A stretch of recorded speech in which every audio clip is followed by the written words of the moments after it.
नमस्कार। आज हम ईरान इजराइल संघर्ष की जो हालिया स्थिति है उस पर थोड़ी गहराई से नजर डाल रहे हैं। हाँ, नमस्कार। 24 जून को अमेरिका की मध्यस्थता से वो युद्ध विराम तो हुआ, पर सवाल ये है कि क्या ये टिकाऊ है? बिल्कुल। और हमारे पास जो अलग अलग रिपोर्ट्स हैं, जो एनालिसिस हैं, वो इस 12 दिन के हवाई संघर्ष की एक काफी उलझी हुई तस्वीर पेश करते हैं। हाँ, तो आज कोशिश यही रहेगी कि इन स्रोतों से जो जरूरी बातें हैं उनको समझे।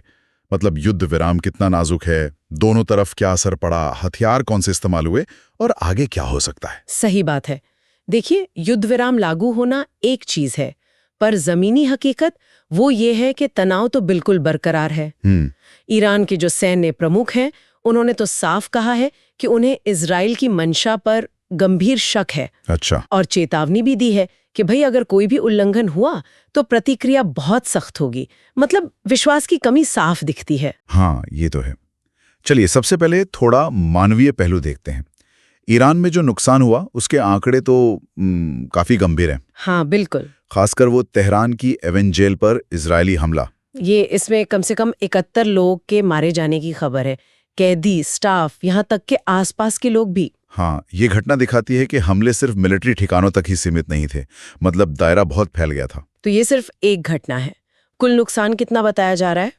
ईरानी सूत्रों को देखें तो मौत का आंकड़ा 610 से 627 के बीच है और घायल करीब 4700 से 4900 लोग। बाप रे। हाँ, और तेहरान में वो जो 60 कमांडरों, वैज्ञानिकों और नागरिकों के लिए राजकीय अंतिम संस्कार हुआ, वो भी इसी नुकसान के पैमाने को दिखाता है। ये सिर्फ नंबर नहीं है, मतलब ये बताता है कि ईरान ने कितनी बड़ी क्षति झेली है। ये आंकड़े वाकई चौंकाने वाले हैं, लेकिन जाहिर है असर एक तरफा तो नहीं रहा होगा। इजराइल को क्या झेलना पड़ा? देखिए, इजराइल पर ईरान ने 550 से ज्यादा मिसाइलें दागी। ये कोई छोटा नंबर नहीं है। हालांकि इजराइल का जो डिफेंस सिस्टम है, आयरन डोम, पैट्रियट मिसाइलें, वो काफी हद तक कामयाब रहा। हाँ, सुना है काफी कारगर है वो। बिल्कुल। लेकिन फिर भी रिपोर्ट्स बताती हैं कि 50 से कम मिसाइलें वो उनके डिफेंस को भेदने में कामयाब हो गईं। 50 से कम भी नुकसान तो पहुंचा सकती हैं। बिल्कुल। इन हमलों में इजराइल में 28 लोगों की मौत हुई और घायल हुए 3200 से ज्यादा लोग। अच्छा। खास तौर पर बातयाम शहर है, वहाँ 9 मौतें हुई। वो एक रिहायशी इलाका है। फिर बेरशेबा का सोरोका अस्पताल है, तेल अवीव, हाइफा, रमतगन, इन बड़े शहरों पर भी असर पड़ा। तो मतलब ईरान की मिसाइल क्षमता को पूरी तरह खारिज नहीं किया जा सकता। सही कहा। अब जरा हथियारों और जो स्ट्रेटेजिक टारगेट थे उन पर आते हैं। सूत्रों में जिक्र है कि इजराइल और अमेरिका ने ईरान के परमाणु ठिकानों पर, जैसे फोर्डो, नतांज, इस्फहान, वहां बंकर बस्टर बॉम्ब इस्तेमाल किए। ये क्या होते हैं? हाँ, बंकर बस्टर बॉम्ब। ये बेसिकली जमीन के नीचे जो बहुत मजबूत ठिकाने होते हैं ना, मोटी चट्टानों या कंक्रीट से ढके हुए, उनको तबाह करने के लिए डिजाइन किए जाते हैं। ओके। इनका इस्तेमाल फोर्डो और नतांज जैसे ईरानी परमाणु स्थलों के खिलाफ बहुत अहम माना जा रहा है, क्योंकि ईरान ने अपने प्रोग्राम के जरूरी हिस्से ऐसी ही जगहों पर छुपा रखे हैं। तो ये साफ इशारा है कि परमाणु कार्यक्रम को निशाना बनाना एक मुख्य लक्ष्य था। तो क्या इन हमलों से ईरान का परमाणु कार्यक्रम मतलब पूरी तरह खत्म हो गया? मामला थोड़ा पेचीदा है।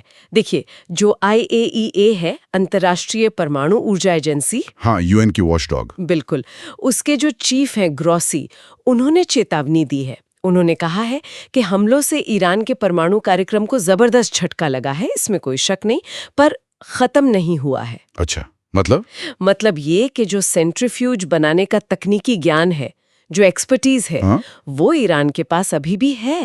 हाँ, ये तो अहम बात है। हाँ, इसका मतलब है कि ईरान चाहे तो कुछ ही महीनों में यूरेनियम संवर्धन फिर से शुरू कर सकता है, भले ही अभी प्रोडक्शन रुक गया हो।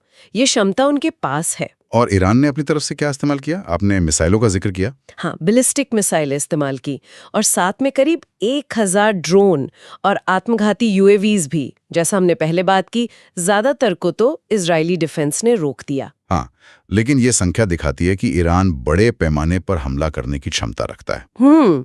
अच्छा, इस टकराव का असर सिर्फ जंग के मैदान तक तो नहीं रहा होगा। डिप्लोमेटिक लेवल पर, रीजनल लेवल पर क्या रिएक्शंस देखने को मिले? हाँ बिल्कुल। अंतर्राष्ट्रीय स्तर पर देखें तो जर्मनी जैसे देशों ने इजराइल के आत्मरक्षा के अधिकार का समर्थन किया है। ओके। वहीं दूसरी तरफ ईरानी डायस्पोरा में, मतलब जो ईरान के लोग बाहर रहते हैं, जैसे मेलबर्न में कुछ प्रदर्शन हुए, वहां इस युद्ध विराम की आलोचना हुई है। क्यों? उनका क्या तर्क है? उनका तर्क ये है कि इससे IRGC यानी ईरानी रेवोल्यूशनरी गार्ड कॉर्प्स, जो ईरान की बहुत ताकतवर फोर्स है, उसको फिर से संगठित होने का और ताकत जुटाने का मौका मिल जाएगा। अच्छा, ये भी एक नजरिया है। और ईरान के अंदर क्या हालात हैं? इंटरनल पॉलिटिक्स पर कोई असर? निश्चित रूप से ऐसी खबरें हैं कि संघर्ष के बाद ईरानी सरकार ने शायद अंदरूनी असंतोष के डर से खासकर कुर्द इलाकों में बड़े पैमाने पर गिरफ्तारियां और कार्रवाई शुरू की है। तो बाहरी संघर्ष का असर अंदर भी पड़ रहा है। बिल्कुल। सरकार अंदरूनी स्थिरता को लेकर भी काफी चिंतित लगती है। तो कुल मिलाकर अगर हम पूरी स्थिति का एक सार निकालें, क्या कहेंगे? सार यही है कि युद्ध विराम तो है, पर बहुत नाजुक हालत में है। दोनों तरफ भारी नुकसान हुआ है, इंसानी भी और इंफ्रास्ट्रक्चर का भी।